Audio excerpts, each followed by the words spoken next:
Emma was driving down a desolate, snow-covered road when something caught her eye. A dark shape next to an abandoned truck. Her heart raced as she realized it was a foal, tied to the truck's wheel, blanketed in snow and barely moving. Who could do something so cruel? She slammed on the brakes, leapt out of her car, and bolted toward the horse. And what she did next changed everything.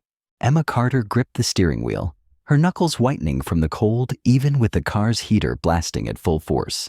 Icy gusts slipped through the door cracks, making her shiver. The dashboard thermometer flickered at -9 degrees, and outside, the world seemed locked in a frozen grip. The road stretched endlessly ahead, desolate, with only the occasional snow-laden tree breaking the monotony. All she wanted was to get home before the weather turned worse.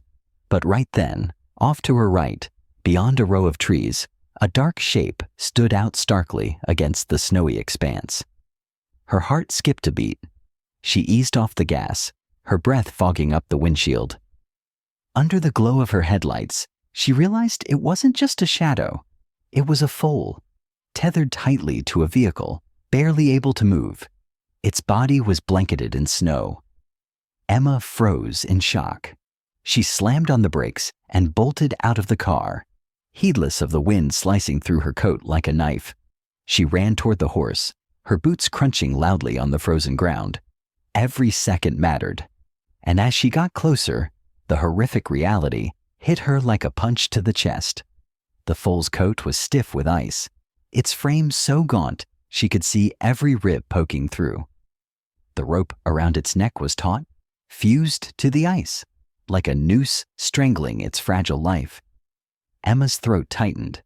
She dropped to her knees in the thick snow, gently resting a hand on the foal's belly. A faint twitch. Its shallow breathing still flickered. "Hang in there, buddy," she whispered, her trembling hands hovering. She had to free it now.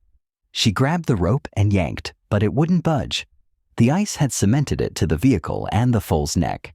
Fury surged through her, twisting her gut. "Hold on for me," she murmured, her warm breath puffing into the frigid air.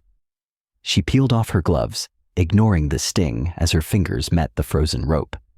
But the knot was like solid rock, impossible to untie. Cold sweat beaded on her skin, her heart pounding wildly. The foal shivered, its cracked lips letting out a feeble, wheezing breath. Its vacant eyes cracked open, faintly turning toward her. Emma caught a glimmer of hope, fragile as a dying ember. But she didn't realize yet. This was only the beginning. In the biting cold, Emma clawed at the ice encasing the rope. But the harder she tried, the more hopeless it felt, like she was attempting to shatter a metal chain. The foal was nearly still, its breaths growing fainter by the second. "Come on, hang in there," she muttered, her voice trembling from both the chill and dread. She scanned her surroundings frantically for anything sharp. Snow-laden branches, chunks of ice, nothing useful. Then her eyes landed on a small piece of metal sticking out from the truck's bed. With no better options, she lunged for it, jamming it into the ice, twisting and prying, desperate to crack even a sliver of the knot loose. The foal let out a feeble whinny, its head barely lifting. Emma's heart sank as she realized if she didn't free it soon, it'd die right there. She threw all her strength into it, stabbing the metal shard into the frozen crust around the rope, doing whatever she could to break it apart. Her hands bled from scraping against the icy shards, but she didn't stop. "Please, come on," she panted. Finally, a faint crack echoed, the ice splintered. She grabbed the rope and yanked hard. The knot held stubbornly tight. Tears welled up in her eyes from sheer frustration. But she gritted her teeth, refusing to give up, and pulled with every ounce of strength she had left. Then, suddenly, snap!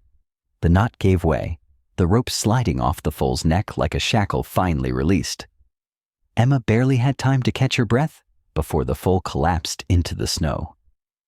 Her heart stopped. It wasn't moving. "No, don't give up," she cried, ripping off her coat and draping it over its frozen body. The The foal's coat felt like solid ice, devoid of any warmth. She pressed her hand to its chest, praying for a heartbeat. Up, down, faint, so faint. Not dead yet, but time was running out. If she didn't warm it up fast, all her efforts would be for nothing. With no other choice, Emma summoned her strength and hoisted the foal into her arms. It was lighter than she'd expected, little more than skin and bones. A weak, raspy whinny escaped its throat, so fragile it made her chest tighten. "I'm not leaving you behind," she whispered, clutching it close. The wind lashed her face like a blade, but she barreled toward her car, driven by one thought. She had to save it. Emma barely registered the cold as she stumbled to get the foal into her car. She gently laid it on the passenger seat, hands still shaking with fear that it might have already stopped breathing.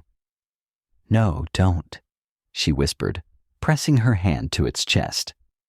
A faint, barely there heartbeat pulsed back.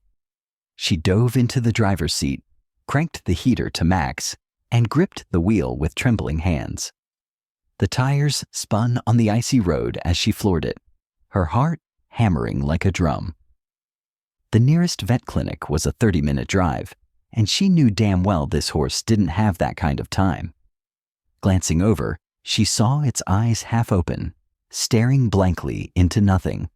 Its breaths were so faint, they might as well have vanished. She had to do something now. Reaching over, she yanked her coat tighter around its body, angling the heater vents right at it. But the foal still felt like a block of ice. Steering with one hand, she brushed its neck, almost no pulse. It was slipping away. A desperate idea hit her. She ripped off her glove and pressed her bare hand against its frozen fur, even though she knew the cold would numb her to the bone. "Hang on, buddy," she muttered.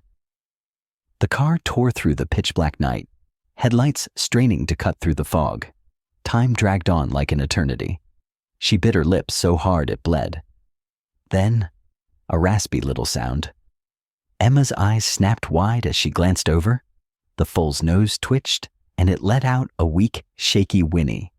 She held her breath, a flicker of hope piercing the darkness. "Good job," she stammered, tears welling up.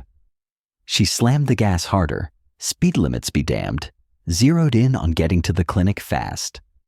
At last, the car screeched to a wobbly stop outside the vet clinic, tires skidding on the slick pavement. The emergency sign blinked in the night, its dim glow lighting the entrance. Emma didn't even bother to pull the parking brake. She flung the door open and carefully scooped up the limp foal. "Help me," she yelled, voice cracking. A staff member in a white coat appeared instantly, throwing on a jacket. "Hurry, bring it in," they shouted. Emma staggered into the clinic, oblivious to the cold seeping into her own body. The foal was laid on the treatment table, machines beeping frantically as the vet rushed in to check it. Their faces were grim. The foal's body temp was dangerously low. Emma clenched her fists. It was tied up out there, frozen solid. Her voice choked up. I don't know how long it was stuck, but it almost... She swallowed hard. The tech nodded, expression dead serious. "We'll do everything we can." A sharp voice cut through. "Get Dr. Sophie down here now." Emma's heart clenched as Dr. Sophie, the head vet, strode in. Her brown hair was hastily tied back, her face stoic, but her eyes sharp with resolve. "What's the temp?" she barked. "Too low to register," a nurse replied, voice uneasy.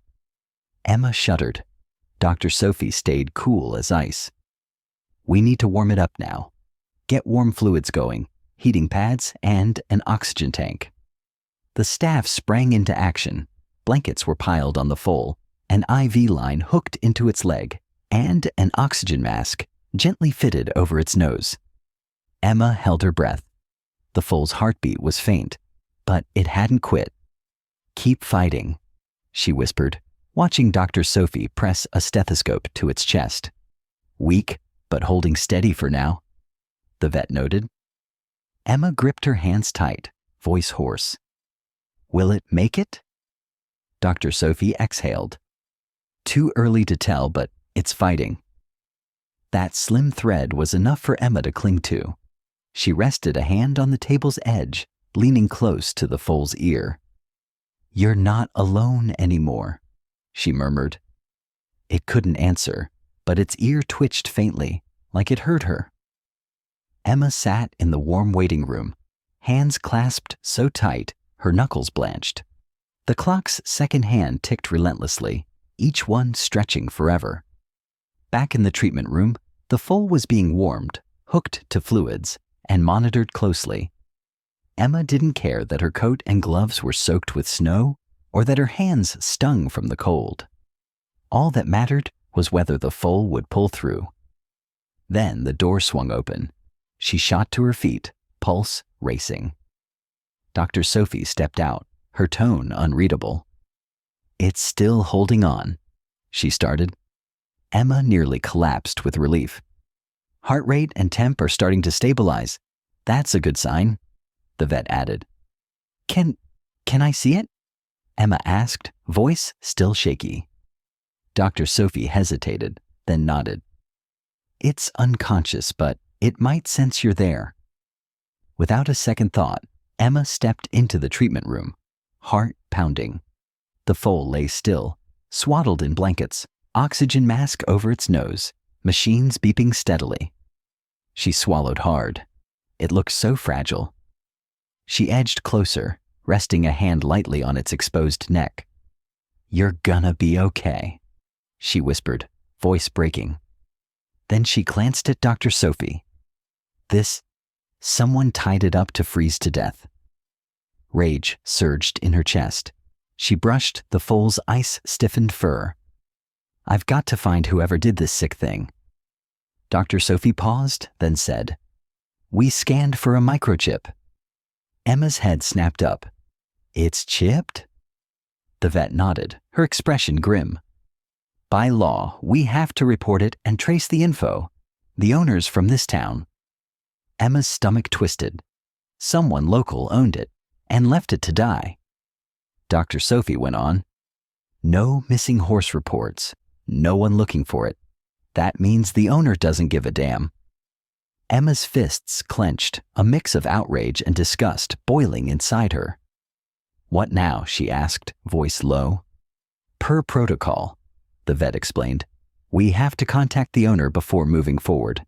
But given this, I doubt he'll want it back. Emma nodded, frustration clashing with helplessness. She looked at the motionless foal, resolve hardening in her gut. I want to adopt it, she declared firmly. Dr. Sophie blinked, surprised. It's still critical, could have lasting damage. Emma shook her head. I don't care. Dr. Sophie looked at her silently, then gave a slight nod. We'll try calling the owner, see how he responds. If he relinquishes it, you can take custody. Emma was damn sure no one would want this horse back. Silently, she prayed the heartless bastard would let go so she could save the fragile life in front of her. The phone rang a few times before a gruff male voice answered, Hello. Dr. Sophie kept her tone even. I'm Dr. Sophie from Southwick Clinic. We have a foal here registered under your name on its microchip. The guy cut her off. What horse? Emma listened intently as Dr. Sophie laid it out plain. This foal was found tied up outside, nearly frozen to death. Then a laugh rang out. Oh, that useless thing? I ditched it a few days ago. Emma was angry and had to restrain herself from grabbing the phone. Dr. Sophie stayed cool. So, you're confirming you forfeit ownership? Yeah, he said, voice flat and careless. Do whatever you want. I don't need it. Emma couldn't hold back anymore. She grabbed the phone. You tied it up to freeze to death? Do you even have a shred of humanity? There was a beat of silence, then a smug chuckle. It's just a horse. Tears of rage stung Emma's eyes. Dr. Sophie took the phone back before Emma could say anything more harsh. We'll handle it. she said icily, then hung up. The call was over. Emma stood there breathing hard, fury coursing through her. "That's it then," Dr. Sophie said softly. Emma swallowed hard. "It's mine now, right?" Dr. Sophie nodded, a faint smile tugging at her lips. "Yep, you're its owner now." Emma's heart thudded loud in her chest. Right then, a weak whinny drifted from the treatment room. She didn't wait. She bolted inside.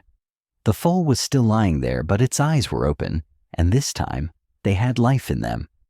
It looked at her, like it was really seeing her for the first time. Emma pressed her lips together to stifle a sob. Slowly, she reached out, resting her hand on its forehead. It didn't flinch. Instead, its tail gave a feeble little twitch. A laugh broke through Emma's tears, spilling down her cheeks. "You're safe now," she whispered. And this time, it seemed like the foal actually believed her. After a week of intensive care, Dr. Sophie told Emma she could take the foal home to look after it herself. When they got to her place, Emma named the little horse Phoenix, a nod to rebirth and rising strong from the edge of death. Every time she ran her hand over its scruffy coat or looked into its sunken eyes, she'd flash back to that first moment she found him struggling in the biting cold, teetering on the brink. She ached to give Phoenix a fresh shot at hope, a new beginning, and that name was her promise to him. Over time, Phoenix started shedding his panic. He began to accept Emma's presence, trusting her enough to step closer when she approached his stall. Emma didn't just bring fresh hay and clean water. She spent hours brushing his coat, letting him feel cared for. With a soft brush, she carefully untangled matted clumps, picking out the caked mud still clinging from the day he was abandoned. In every gentle stroke, she spoke to Phoenix in a low, warm voice, helping him get used to the sound and comfort of a human. Dr. Sophie stopped by regularly to check on Phoenix's health, always meticulous about his temperature, heart rate, and weight. Every morning, as the first rays of sunlight spilled over, Emma was up early with fresh grass and warm water for him. One windless afternoon, with the late sun casting a golden glow over the trees around the farm, Emma was tending to Phoenix in the backyard pasture. Out of nowhere, a cough broke the quiet. She looked up, startled, and saw a man standing near the field. He wore a sharp black suit, polished black dress shoes, and his hair was slicked back neat. Something about him gave off a cold, unsettling vibe. He walked closer, not bothering to glance around, just locking eyes on Phoenix before turning to Emma with a piercing stare, like he was sizing up an object. "I believe that horse belongs to me," he said, his voice low and deliberate. Emma frowned, barely getting a word out to greet him, before he pulled a neatly folded stack of papers from his pocket and thrust them toward her face. "Ownership registration for the horse, along with the chip data embedded in it," he stated with unshakable confidence. "It proves I'm the legal owner." Emma glanced over the papers, her heart pounding. She couldn't believe some stranger would show up out of the blue, claiming ownership of Phoenix. Logic told her to stay calm, but the memory of the day the horse was abandoned on the cold, snowy road suddenly came flooding back. She could still feel that gut-wrenching moment when she held the skeletal, shivering foal, its wild eyes pleading for help. But the man did not let her think any further. He continued to raise his voice. "I have made it clear in this document. If you do not hand over the horse immediately, I will sue you. Do you know what it means to illegally keep someone else's horse? It is appropriation of property and mental damage to the rightful owner." His smug smirk sent a chill down her spine. Fear twisted in her gut, her pulse racing harder. Give up Phoenix? No way in hell. She brushed her hand over his head, and he let out a soft whinny, like he could sense the tension too. Just the thought of losing him made her throat tighten. As the man left, promising to see you soon in court, Emma stood silently on the lawn. The wind rustled through the trees, but her mind was so confused that she could no longer hear anything. Phoenix pressed his head against Emma's leg as if to comfort her, and she tried to hold back her tears. She wondered why someone would abandon a horse to the ground, only to come back and claim ownership. In the following days, things got worse. The man didn't stop at just legal threats. He hired a local journalist to write a series of articles about Emma. The articles appeared, "The Woman Who Took Possession of Valuable Property." Although Emma explained to some acquaintances, rumors and slanderous articles still spread widely, infiltrating social networking sites, making her the target of criticism. Under the terrible pressure of the media, Emma could hardly sleep at night. She had devoted her heart and sincere love to Phoenix. Her only wish was to bring him a safe and healthy life. Yet just because of a few papers and a chip, she could lose everything, even get caught up in legal trouble that could ruin her peaceful life. When it all became too much to handle, Emma didn't know where to turn. Then it hit her. Dr. Sophie, the one person who knew Phoenix's condition better than anyone. She went straight to the vet clinic, her voice catching as she spilled everything. The original owner, showing up out of nowhere to claim Phoenix. The flood of articles twisting the truth. Dr. Sophie looked at Emma with kind, steady eyes. She understood the bond Emma had with the horse and had all the hard evidence, Phoenix's injuries, health stats, and recovery journey.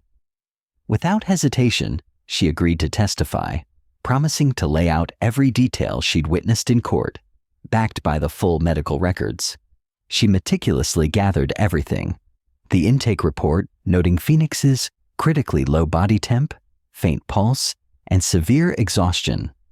Photos and test results from the day he arrived, showing damage from malnutrition and prolonged abandonment. And the detailed medical log tracking his recovery over weeks, highlighting the clear progress under Emma's devoted care. Looking at the pictures and numbers that screamed how close Phoenix had been to death, even Dr. Sophie couldn't help but get choked up. The trial took place in a small local court, but the atmosphere inside was extremely tense. Dressed sharply, Emma sat at the defendant's table, nerves on edge. She glanced over at the plaintiff, the man claiming to be Phoenix's original owner, still wearing that smug, cocksure look. Around them, reporters buzzed, snapping photos and recording, chasing a juicy headline from this rare horse ownership dispute. Emma's lawyer kicked things off with a short, heartfelt defense. He stressed that Emma hadn't stolen anything. She'd acted in an emergency to save a life, and the medical evidence proved it. To back it up, he rolled out photos, videos, and Dr. Sophie's testimony, the star witness. Standing before the court, Dr. Sophie spoke clearly.